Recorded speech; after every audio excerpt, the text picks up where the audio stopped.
this is Farhan and welcome back to another video. Wow, what an incredible year this has been for the world of crypto. Now, no matter what crypto you're supporting or no matter what crypto you have invested in it, and if you have bought any crypto at the start of this year, pretty much the popular ones, you would have made tremendous amount of money. In fact, this would have, if you're coming from the world of stocks, you might be surprised on how crazy gains we have gotten in the world of crypto for 2021. And moving forward on to 2022, a lot of people are expecting that 2022 would be even bigger year compared to 2021. But in this video, we'll be looking at what has happened, especially in terms of XRP. Now, I'm pretty sure there are folks out there who will be not that happy with how the price of XRP has done this year. But for those folks who actually bought XRP at the start of this year, well, congratulations to you for making a gain of more than 350%, because pretty much if you bought XRP at the start of this year, it has done absolutely amazing for the year.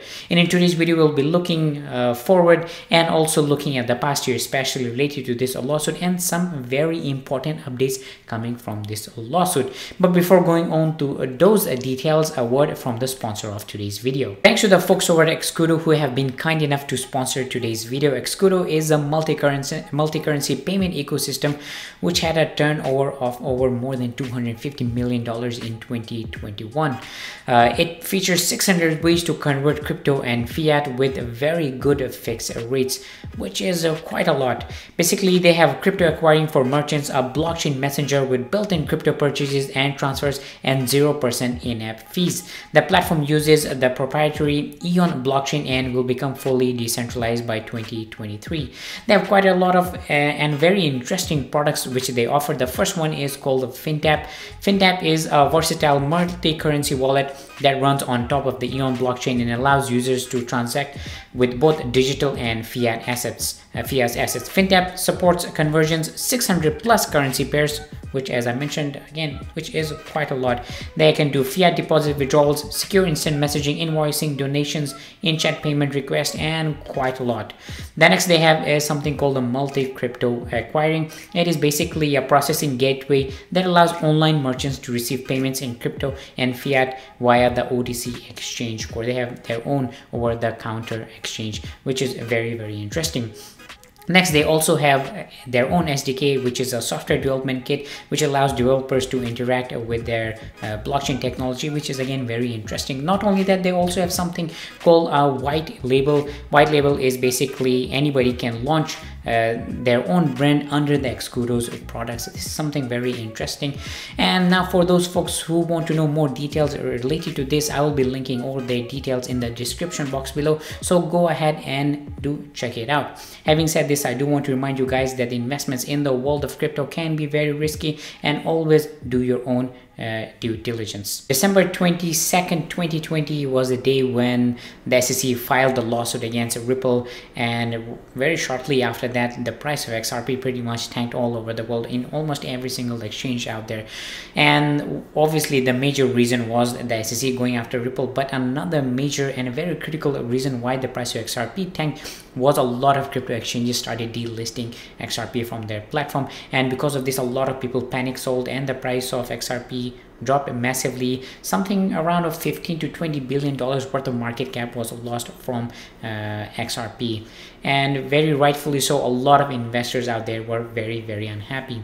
But the person who would have been the most unhappy because of this is the CEO of Ripple himself, Brad Garlinghouse, and who recently went on to Twitter and kind of had a thought process over what has happened in the past year and what they're expecting in the future. As he puts it, as Gary Gensler seeks to expand its remit, he has taken an aggressively anti-crypto approach, and companies are already moving outside the US. Web 2.0 was built with many American companies, but Web 3 not. For those folks out there who don't know what he's talking about here, basically when Web 2.0 came out, something around the early 2000s, a lot of these major companies, they started appearing in United States. But Web 3, which is happening right now, they're appearing outside of the US. And Ripple is, if you want to consider it, is a Web 3.0 company, and very rightfully so. If things move against Ripple, they will be thinking about moving outside of the US, which can be very damaging to any economy in the world. And then he goes on to saying, ignoring its prior statements, the SEC today won't answer questions about the legal status of Ethereum, much less anything else. Is the agency actually living up to its mission of protecting investors with regulation by enforcement, and what Hester Peirce called strategic ambiguity? Basically, he's talking about, and pretty much this is something even myself and a lot of people from the Ripple and XRP community and also the overall world of community, they are saying that, hey, if the SEC went after Ripple and XRP, well, they would have gone after Ethereum and ETH, but they did not go through. And in fact, I have talked extensively about the price suppression of XRP and how these big wigs within the world of Ethereum, especially the alliances, the Ethereum Enterprise Alliance, they are behind this. And if you guys are interested in this, I'll be linking that video in the description box below, so go ahead and check it out. So basically, he's talking about hey, a lot of these regulations are coming, but they are not really being correctly focused on, as he calls it, strategic ambiguity. And he further went on saying that calling crypto the Wild West is a farce. Most are complying with financial regulators globally. This industry shouldn't be punished for asking for regulatory clarity and regulation that is constantly applied with a level playing field. And this is very correct.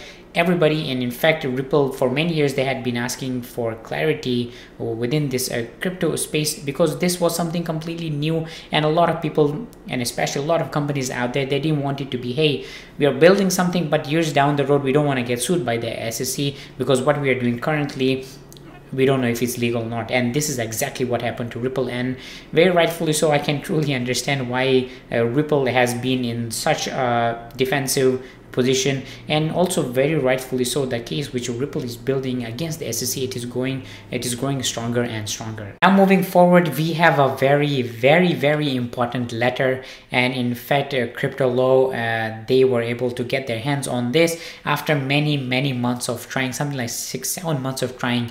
And in fact this letter was sent from Grandfest, who is a world-renowned scholar at Stanford, to the SEC, in which he basically talks about a lot of different things. And in fact it's a gold mine, and I will be making a completely separate video just on this letter because it is so important. But to give you a very brief gist of that, he talks about how Ethereum and Ripple are very similar, and how the SEC should not really go after Ripple because there's a huge chance that it might hinder innovation, and not only that, it might in a massively way impact investors out there. And as I mentioned, I will be making a separate video on that. But there is one aspect of this which I really want to highlight, and that is related towards the end, in which he says, there is a powerful reason to conclude that the questions raised by the contemplated proceedings are of sufficient import that, absent case for immediate enforcement action, an incoming chair who reflects the views of a new administration and Congress should participate in the decision as to whether and how to proceed in this matter.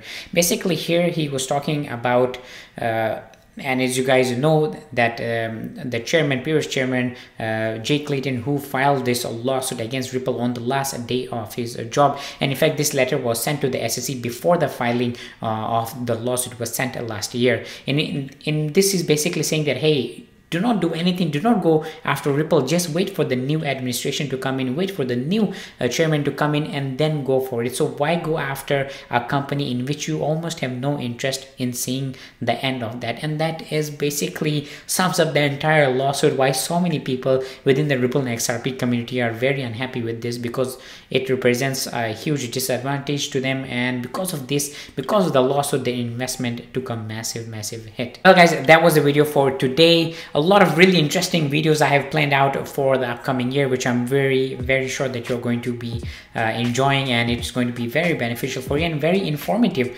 for you. Not only that, there is one major surprise which is coming up, and hopefully that will be announced very soon. For those folks out there who have been subscribed to me, you might know what might be coming in the next week or two. So very interesting things coming out, and if you're not already subscribed, make sure you click that subscribe button. Well guys, thank you for watching this. If you have any comments, thoughts, or pretty much just want to say hi, do drop a comment below. And as always, thank you for watching this, and I will see you next time.